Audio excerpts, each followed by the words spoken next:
자, 우리 옆에 계신 분들하고 또 우리 가정에서 온라인으로 예배하는 성도님들, 우리 가족들과 함께 서로 축복하며 인사하겠습니다. 우리 함께 힘내십시다. 우리 함께 힘내십시다. 오늘 설교의 제목 말씀이 무댓볼을 경계하라. 무댓볼을 경계하라 하는 말씀입니다.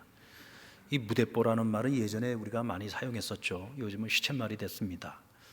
예전에는 유행어처럼 많이 사용했던 말이지만 지금은 어떤 이유인지 하여간 사용하지 않고 있는, 잘 쓰지 않는 이제 그런 말을 시쳇말이라고 하는데, 왜 이 무댓보라는 말이 시쳇말이 됐느냐면 이 어원이 일본어에서 나왔어요. 무댓보라는 말은 결과를 고려하지 않고 어떤 상황을 고려하지 않고 거침없이 자기 식대로만 행동하는 것을 의미합니다.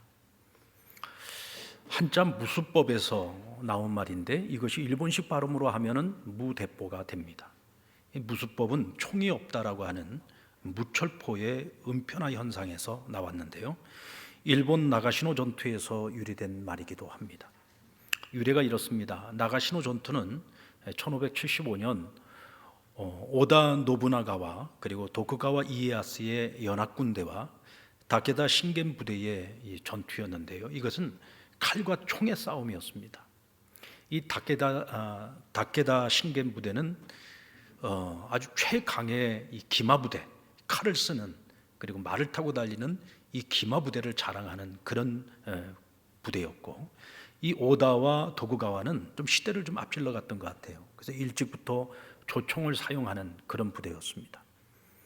그러다 보니까 이 두 개의 연합 부대가 3,000포의 그런 조총으로 준비를 해가지고 4km에 걸쳐서 삼멸로 나란히 서서 다케다 신겐 부대를 마주하게 했습니다. 이 다케다 신겐 부대는 최강의 기마 부대였기 때문에 마땅히 우리가 이길 거라고 생각하고 자신만만하게 연합군대를 향해서 달려가는데, 여러분, 아무리 칼을 잘 쓰고 아무리 빠른 말을 탄다고 한들 날아오는 총알을 피할 수 있겠습니까? 일진이 가다 다 무너져 버렸습니다. 그러면 지휘부에서는 한 번쯤 생각을 해야 되는데, 일진이 무너지니까 또 이진을 보냅니다. 이진도 가는데 제대로 싸워보지도 못하고 전부 총알바지가 돼서 다 쓰러지는 거예요. 마지막 남은 삼진까지 보내는데 제대로 된 싸움 한번 제대로 싸워보지도 못하고 결국은 이 다케다 신겐 이 부대가 완전히 전멸을 하게 됩니다. 전쟁의 패러다임이 바뀌고 있었던 거죠. 칼에서 총으로 바뀌고 있었던 겁니다. 그런데 이 다케다 신겐 이 부대는 자신들이 가지고 있는 이 최강의 기마 부대만 믿었던 거예요. 지금까지 늘 싸워왔고 늘 이겨왔기 때문에 총이 아니라 대포로 우리를 공격을 한다 할지라도 우리가 이길 수 있다라는 믿음의 확신을 가지고 달려갔습니다. 그걸 무댓보라고 얘기하는 거죠. 시대가 변화가 있는 것을 잃지 못한 겁니다. 조금만 더 시대의 변화를 읽을 줄 알고 또 시대에 맞는 전략을 썼더라면 그와 같이 무모한 죽음을 맞이하지 않았을 겁니다. 그래서 이와 같이 결과를 고려하지 않고 상황을 고려하지 않고 그냥 달려드는 사람들을 무댓보라고 얘기하는 겁니다. 오늘날 우리 개신교인들 가운데 이와 같이 무댓보식으로 신앙생활을 하는 분들이 있어요. 무댓보식으로 전도를 하시는 분들이 있습니다. 마치 이와 같은 그들의 그 무댓보식 신앙생활과 양식과 행위 때문에 기독교가 몰상식하고 무개념의 종교인 것처럼 욕을 먹게 만드는 경우가 있습니다. 얼마 전에 부처님 오신 날 서울 조계사절 앞에서 개신교인들 10여 명이 확성기를 틀어놓고 찬송가를 부르고 불교 연등 철거를 외치는 등 소란을 피워서 큰 무리를 일으킨 사건이 있었습니다. 여러분들, 대부분의 기독교인들이 그런 것은 아닙니다. 정말 지극히 일부의 극단적인 기독교인들 가운데 이와 같이 무댓보식으로 몰상식하고 무개념의 행태를 벌이는 경우들이 있죠. 근데 여러분, 성경 어디를 보더라도요, 복음을 전함에 있어서 이런 아전인수격의 이런 행태를 하라고 성경은 말씀하고 있잖아요. 이와 같은 무댓보식의 행태는 기독교 전체를 욕먹게 만들고 복음을 왜곡시키고 극단적이고 파렴치한 집단인 것처럼 오해하도록 만듭니다. 이와 같은 무댓보식의 신앙 양식을 우리 기독교인들은 반드시 경계해야 합니다. 얼마 전에 CTS에 내가 매일 기쁘게라고 하는 프로가 있어요.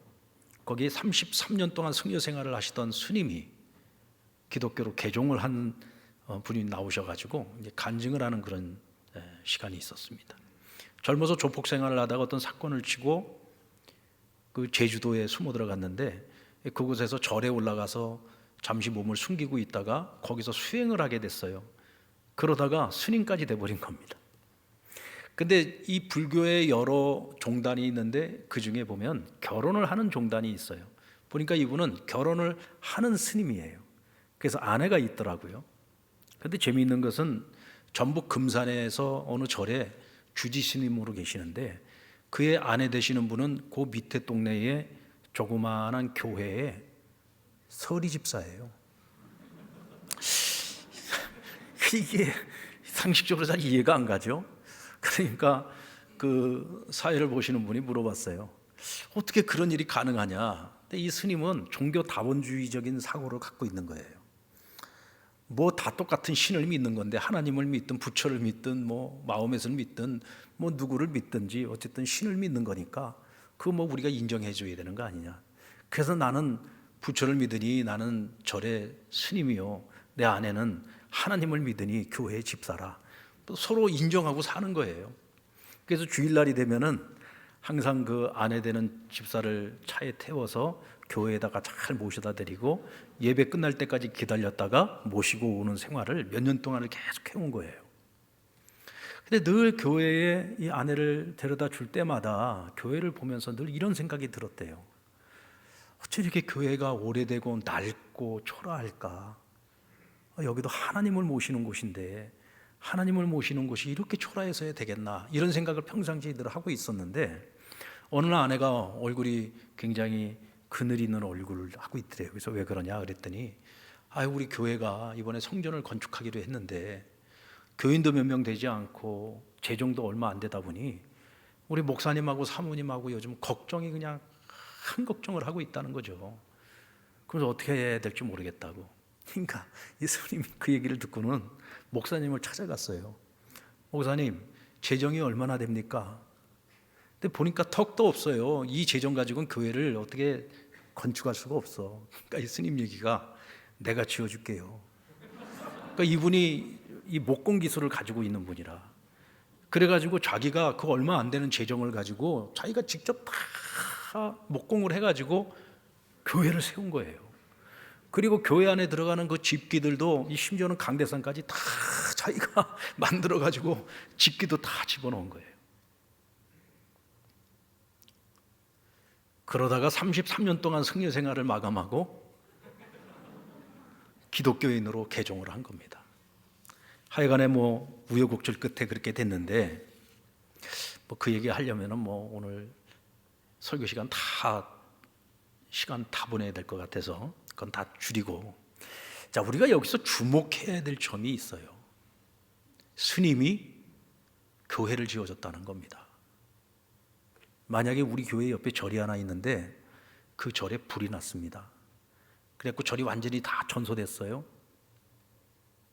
그러면 여러분, 우리 상남교회 성도들 보고 제가 우리 그 옆에 이웃에 있는 절이 불이 나가지고 다 소진됐는데 거기 새로 건축한다는데 우리가 좀 가서 힘 좀 보태자, 우리가 좀 헌금이라도 좀 해주자, 그러면 여러분들 동의하시겠습니까? 안 해요? 아마 좀 극단적인 교인들이 있다면 아마 뭐 우리 교인들은 뭐 그런 분이 없을 텐데, 야, 우리가 그동안에 저 옆에 있는 저 절 좀 사라지게 해달라고 그렇게 기도를 열심히 했더니 하나님께서 그냥 불을 질러버렸구나. 아니, 그렇게 생각하는 기독교인들이 있을 수 있다는 거죠.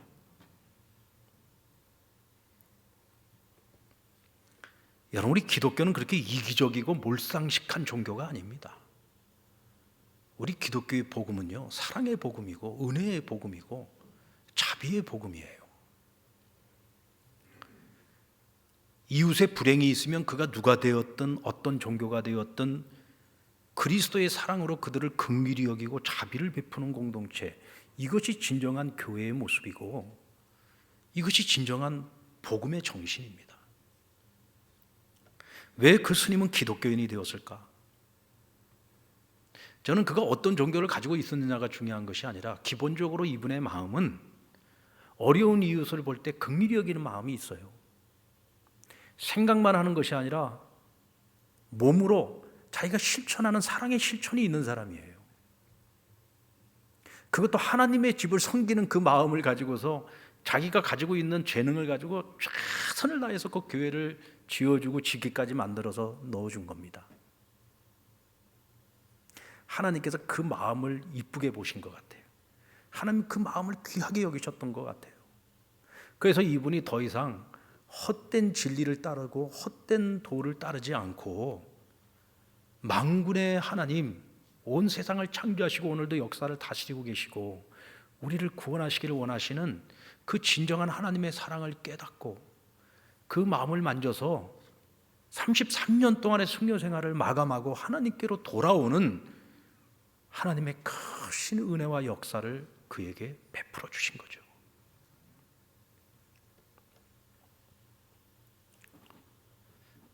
여러분들, 교회가요, 이 사랑의 정신을 잃어버리고 은혜의 정신, 자비의 정신을 잃어버리면 타종교나 세상에 대해서 우리가 너무 무대뽀식으로 행동을 하면은요, 그것은 우리 기독교 복음의 정신을 훼손하는 겁니다.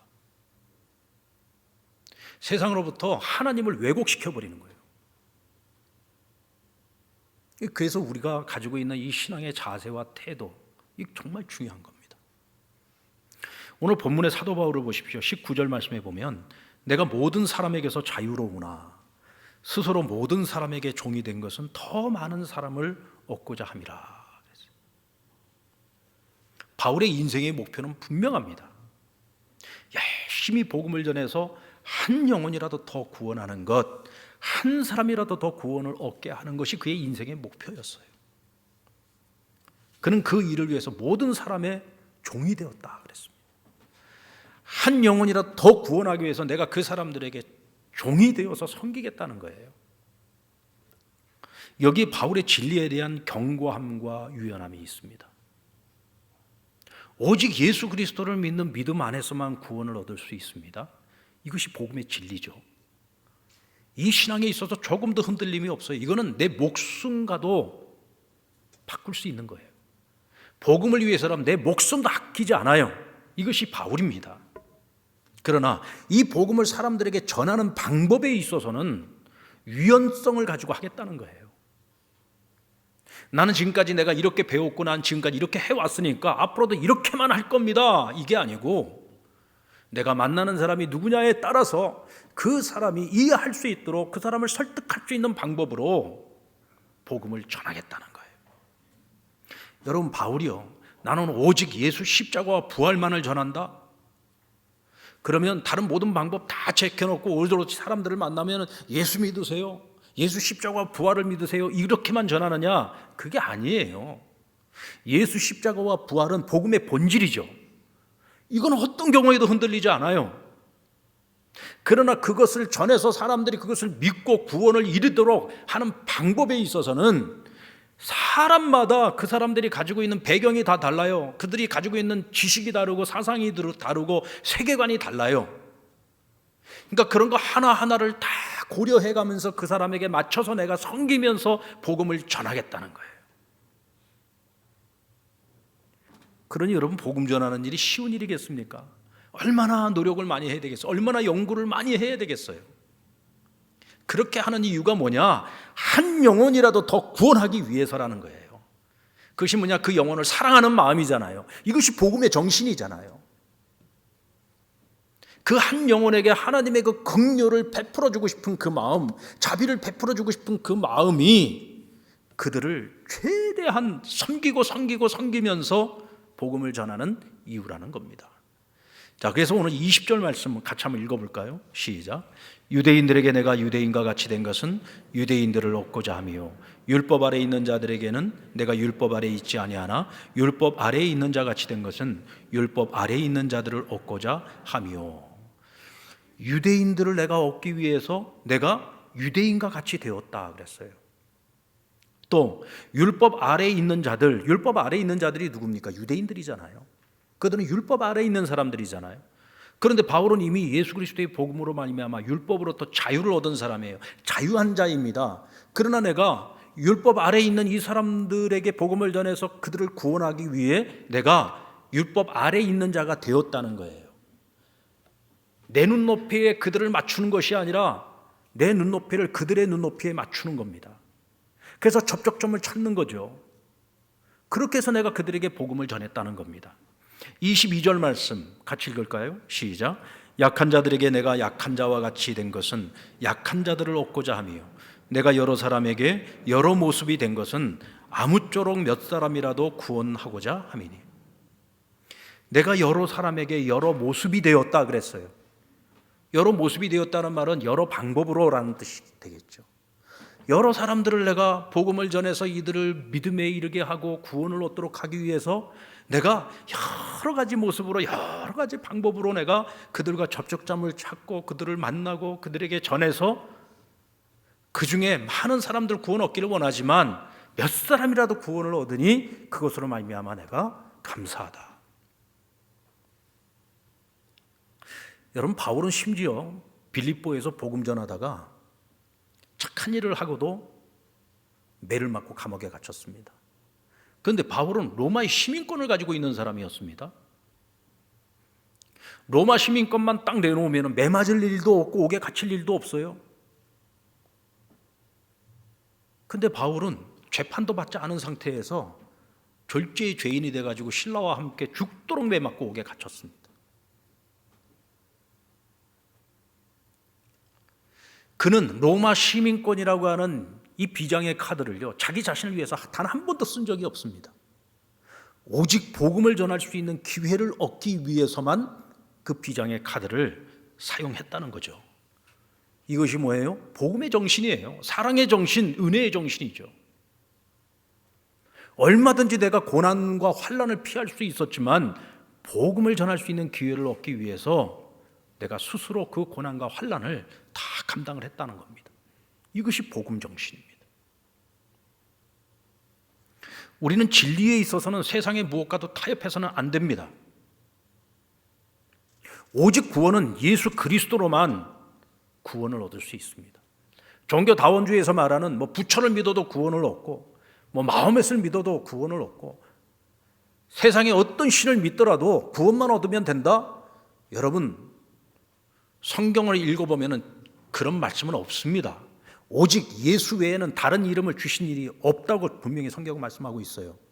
우리가 구원에 이를 수 있는 유일한 진리, 유일한 길은 오직 예수 그리스도를 믿는 믿음 안에서만 얻는 것입니다. 이것이 바로 복음입니다. 이 복음에 있어서 우리는 절대로 흔들려서는 안 됩니다. 그러기 위해서 우리는 더욱더 성경을 열심히 읽고 열심히 성경을 공부해야 돼요. 우리가 믿음 생활함에 있어서 하나님을 알고 하나님의 뜻을 알고 우리가 신앙생활을 더 잘하고 우리가 하나님이 원하시는 지혜로운 인생을 살아가도록 하나님께서 말씀을 통해서 우리에게 모든 가르침과 교훈을 다 주셨어요. 그러니까 우리는 열심히 성경을 공부하면서 하나님께로부터 지혜를 얻는 거예요. 열심히 성경을 공부하면서 구원의 길을 분명히 깨닫고 믿음의 확신을 갖게 되는 거예요. 아멘입니까? 그러니까 우리는 열심히 성경을 읽고 묵상하고 성경을 공부하면서 우리가 말씀과 그 진리 위에 굳건해 서야 되는 거예요. 이것이 우리 그리스도인에게는 뭐냐? 실력이에요. 실력. 우리의 실력. 우리 그리스도인들이 어디 가서 돈 잘 버는 실력 이런 거 갖고 우리는 자랑하면 안 되고 우리는 하나님의 말씀을 제대로 잘 알고 잘 깨닫고 그래서 그 말씀을 붙잡고 말씀대로 잘 살아가는 것이 우리의 능력이고 우리에게 실력인 거예요. 우리 믿는 사람들은 그 실력을 길러야 되는 거예요. 어느 목사님 글에 착한 것과 쉬운 것에 대해서 이렇게 분류를 해서 써놓은 글을 봤습니다. 착한 사람과 쉬운 사람은 다르다. 착한 사람은 굽이굽이 곡선이 넉넉하지만 심지가 있는 사람이고 쉬운 사람은 곡선은 있는데 심지가 없는 사람이다. 착한 사람은 자기 중심이 있으면서도 이웃과 어울릴 줄 아는 사람이고 쉬운 사람은 쉽게 홀리면서도 이웃과는 어울리지 못하는 사람이다. 자, 성도도 착한 성도가 있고 쉬운 성도가 있어요. 여러분, 우리는요 착한 성도가 돼야 됩니다. 그럼 착한 성도는 어떤 사람이냐? 신앙의 중심이 분명해요. 누가 와서 미혹을 하고 우리를 유혹을 해도 까딱 없어요. 우리의 신앙은 하나님의 말씀 위에 딱 서 있으니까, 하나님의 진리 위에 딱 서 있으니까 흔들림이 없어요. 누가 와서 무슨 얘기를 해도 흔들림이 없습니다. 이 착한 성도의 특징이에요. 실력이 있는 겁니다. 한마디로 믿음의 실력이 있어요. 그러면서 또한 유연함을 가지고 이웃들과 많은 주변에 있는 사람들과 잘 어울리는 거예요. 어떻게 어울릴까요? 잘 섬기는 겁니다. 그리스도의 사랑을 가지고, 하나님의 은혜를 가지고 잘 섬기는 거예요. 그러니까 이웃들과도 잘 섬기지만 분명한 자신의 그 신앙과 진리에 바로 선 실력을 가지고 살아가는 겁니다. 반면에 쉬운 성도가 있어요. 이 쉬운 성도는요, 신앙의 중심도 없어. 그래가지고 누가 와서 조금만 툭 하고 건드려도 헐딱 넘어가요.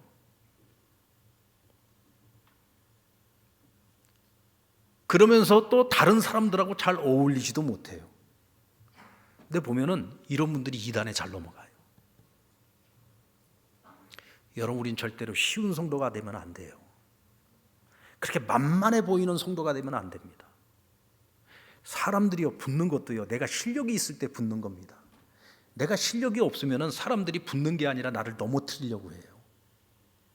실력이 있으면서도 부드러움과 유연함을 가지고 있는 매력 있는 그리스도인이 되어야 된다는 거죠. 저는 우리나라 축구 대표팀이 이 해외 다른 나라 그 국가대표와 경기를 마치고 나면 이 상대편 외국 선수들이요, 우리나라 대표팀의 주장인 손흥민 선수에게 막 달려와 가지고 악수도 청하고 막 포옹도 하고 자기가 입고 뛰었던 그 뭐 윗돌이 좀 바꿔 입자고 막 부탁도 하고, 진짜 그러는 모습을 보면서 야, 역시 스타 플레이어는 다르기는 다르구나.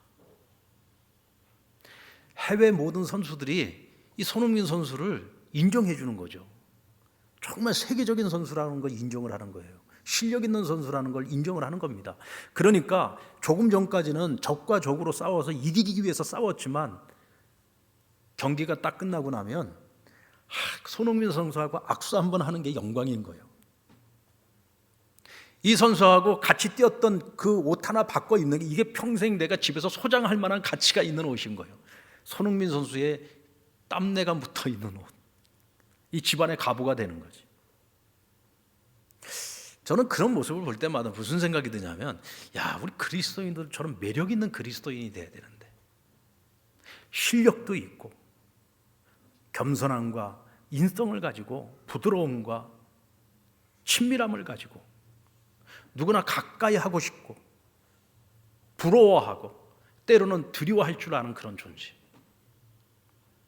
우리 그리스도인들은 그래야 되지 않겠습니까? 때로는 범접할 수 없는 그 위대함이 있는 반면에 또 한편으로는 정말 이웃집 아저씨처럼 아줌마처럼 쉽게 다가가고 싶은 그런 존재, 매력이 있는 존재가 돼야죠.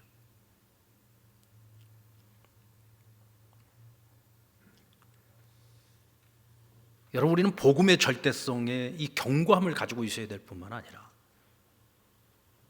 우리가 사람들을 대할 때는요, 따뜻함과 부드러움을 가진 그리스도인이 되어야 합니다. 오늘 바울은 그것을 유연성이라고 말합니다. 견고함만으로는 안 된다는 거죠. 우리가 실력만 가지고 있어서는 안 됩니다. 우리에게 유연함이 필요합니다. 사실 바울은 주님을 만나기 전까지 굉장히 직선적인 사람이었어요. 이 사람들을 대할 때도 보면은 자기 방식대로만 살아가는 사람이었고 직진만 할 줄 아는 사람이었습니다.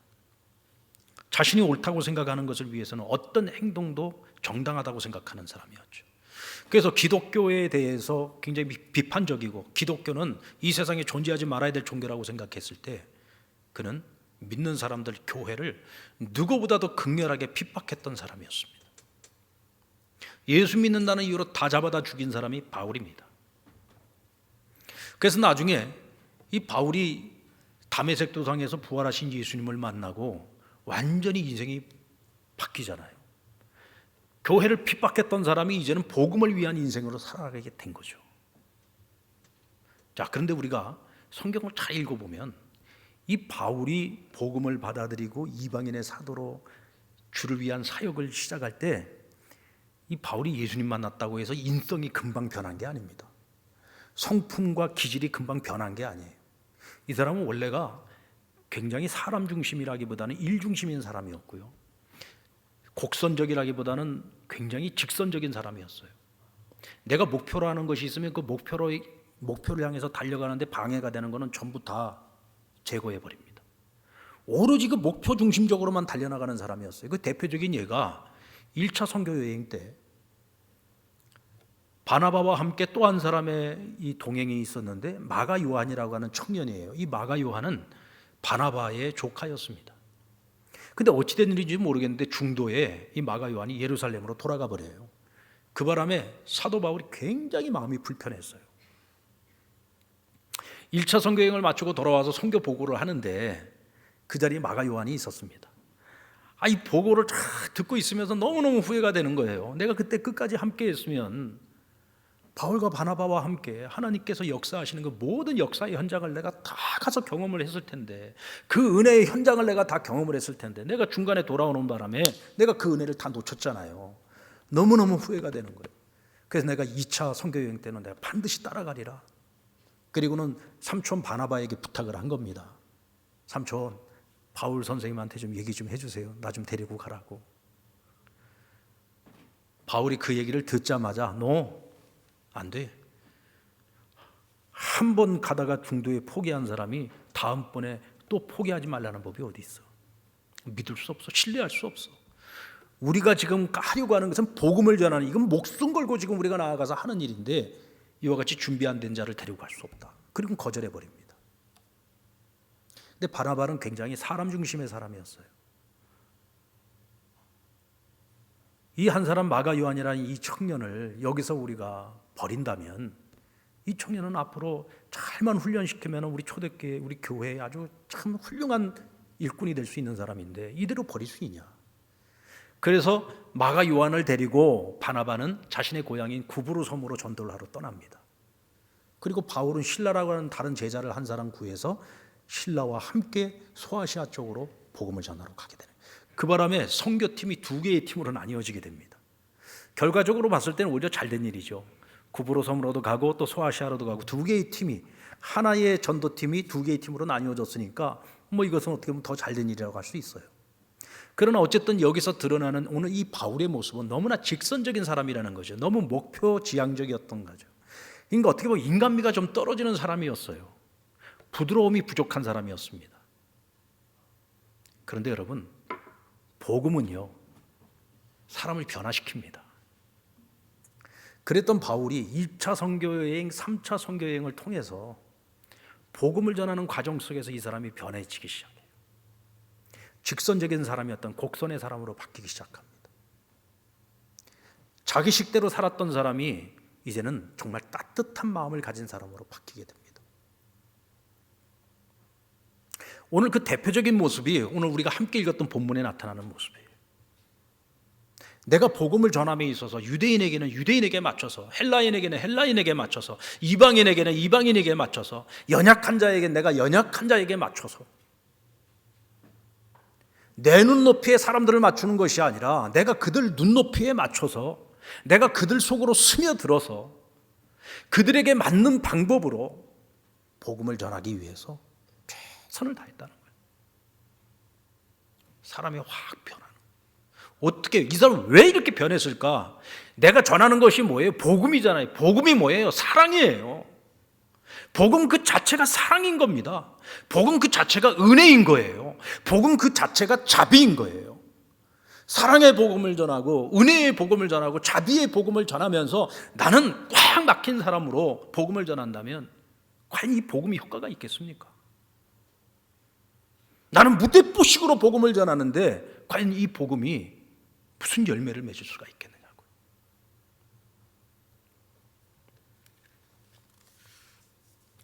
잠언 19장 6절의 말씀을 보면 너그러운 사람에게는 은혜를 구하는 자가 많고 선물을 주기를 좋아하는 자에게는 사람마다 친구가 되느니라 그랬어요. 우리 그리스도인들은 너그러운 사람이 돼야 됩니다. 좀 포용력이 있는 사람이 돼야 돼요.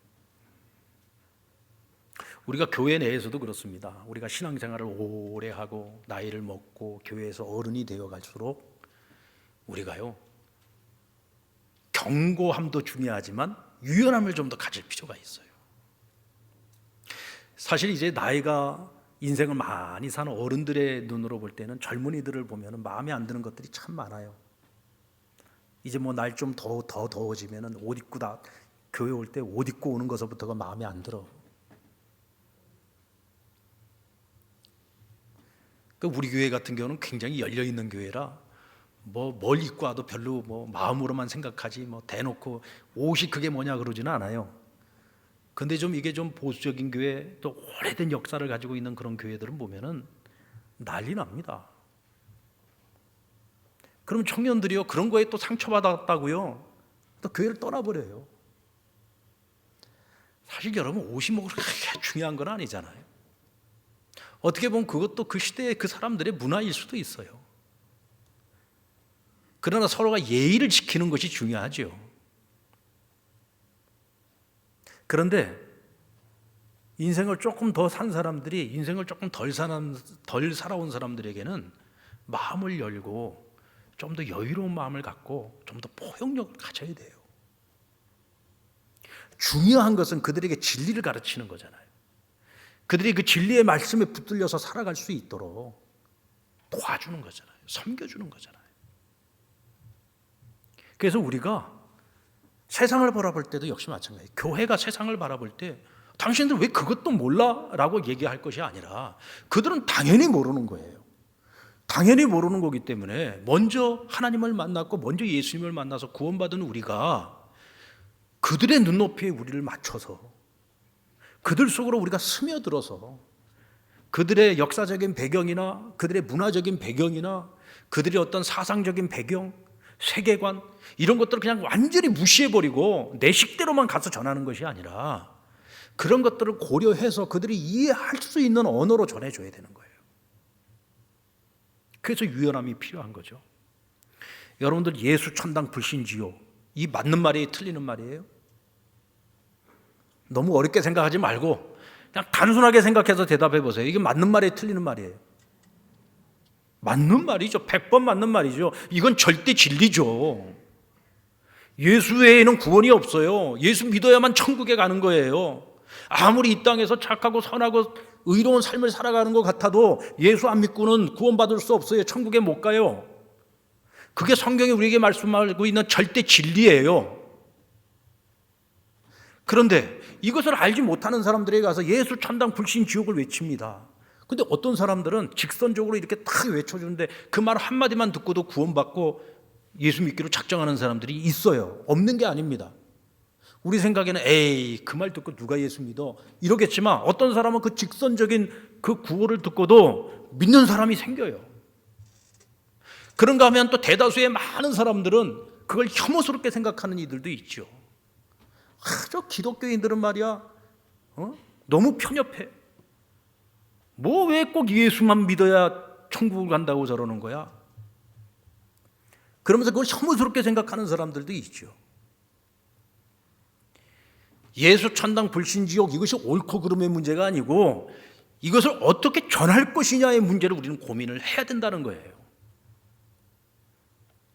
여러분들, 바울이 열심히 복음을 전하는 이유는 오직 상을 받기 위한 것이라고 했습니다. 24절 말씀 같이 한번 읽어볼까요? 시작. 운동장에서 다름질하는 자들이 다 달릴지라도 오직 상을 받는 사람은 한 사람인 줄을 너희가 알지 못하느냐? 너희도 상을 받도록 이와 같이 다름질하라. 모두가 다 달려요. 근데 모두가 다 상을 받는 게 아니야. 1등으로 들어가는 사람만 상 받는 거야. 여러분, 세상이 그렇지 않습니까? 세상에서도 우리가 어떤 상을 받기 위해서는 얼마나 치열한 경쟁을 합니까? 그 경쟁에서 내가 살아남고 그 경쟁에서 상을 받기 위해서 얼마나 많은 노력을 해요. 열심히 연구하잖아요. 기업들을 보십시오. 하나의 제품을 만들어도 경쟁 회사와 경쟁을 해가지고 이기기 위해서 끊임없이 연구비를 투자하고 끊임없는 연구를 하지 않습니까? 세상의 경쟁도 그런데 여러분, 우리가 이 세상에서 복음을 전하는 일은 하나님 나라를 세상에 확장시켜 나가는 일입니다. 이것은 영적 전투잖아요. 우리가 싸우는 상대가 누굽니까? 전략의 고수, 전략의 왕인 마귀와 싸우는 거예요. 사단과 싸우는 겁니다. 근데 그냥 무대뽀식으로 난 옛날에 그렇게 배웠어, 그렇게 하는 거라고 배웠어. 그래서 오로지 예수 천당 불신지옥, 예수 천당 불신지옥 이것만 외치면 돼. 이것만 외치면 알아서 믿든지 말든지 그건 알아서 할 일이야. 성경이 이렇게 말하고 있어요. 그렇게 하면 너희 상 못 받는다라고 말씀하십니다. 그럼 어떻게 해야 우리가 상을 받습니까? 연구해야죠. 이 어렵고 힘든 시대에 우리가 어떻게 복음을 전할 것인지, 우리가 어떻게 복음을 전해야 세상 사람들이, 성경을 모르는 사람들이, 복음을 전혀 알지 못하는 사람들이 그 복음을 듣고 받아들이고 믿고 수용을 할 것인지 끊임없이 연구를 해야죠. 저희가 지금 이 코로나 상황에서 교회에서 모여가지고 우리는 제자 훈련 못 하잖아요. 지금 아무런 프로그램도 못 하잖아요. 그렇다고 해서 우리가 그러면은 지금 상황이 이러니까 다 포기해야지 됩니까? 길을 찾고 방법을 찾아야죠.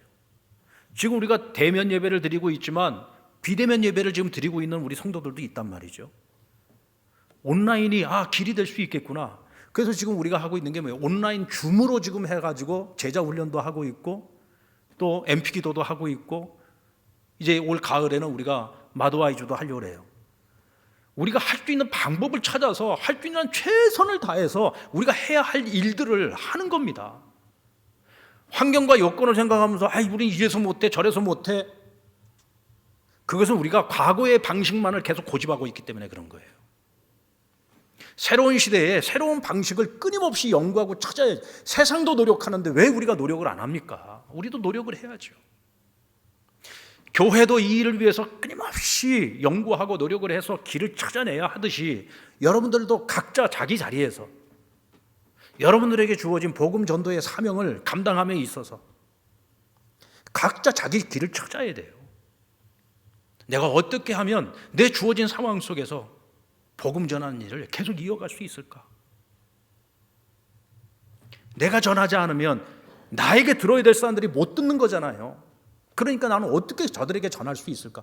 끊임없이 고민을 하고 찾아보고 공부도 하고 연구를 해서 우리가 그 길을 찾고 방법을 찾아서 열심히 복음을 전해야 되는 거죠. 여러분들, 시대의 흐름을 읽지 못하고 자기 식대로의 싸움만 고집하다가 전멸을 당했던 이 다게다 신겐 기마 부대의 이 교훈을 여러분 꼭 기억하세요. 지금 우리가 살고 있는 이 시대는요, 이 변화라고 하는 것이 정말 변화라는 것을 느끼기도 전에 변화가 또 이루어지고 있어요. 아주 급격한 변화가 이루어지고 있는 시대입니다. 앞으로 우리 앞에 어떤 상상도 못할 세상이 우리 앞에 펼쳐질지 몰라요. 세상은 엄청나게 빠른 속도로 변화하고 있는데 우리는 과거의 것만 계속 고집하고 있으면 안 됩니다. 진리는 변해서는 안 되지만 방법은 변해야 됩니다. 끊임없이 노력해야 됩니다. 열심히 노력하는 자만이 상을 받을 수 있습니다. 저는 우리 상남교회가 꼭 상 받는 교회가 되기를 바랍니다. 우리 성도들의 삶이 상 받는 삶을 살아가는 성도의 삶이 되기를 주의 이름으로 축원합니다.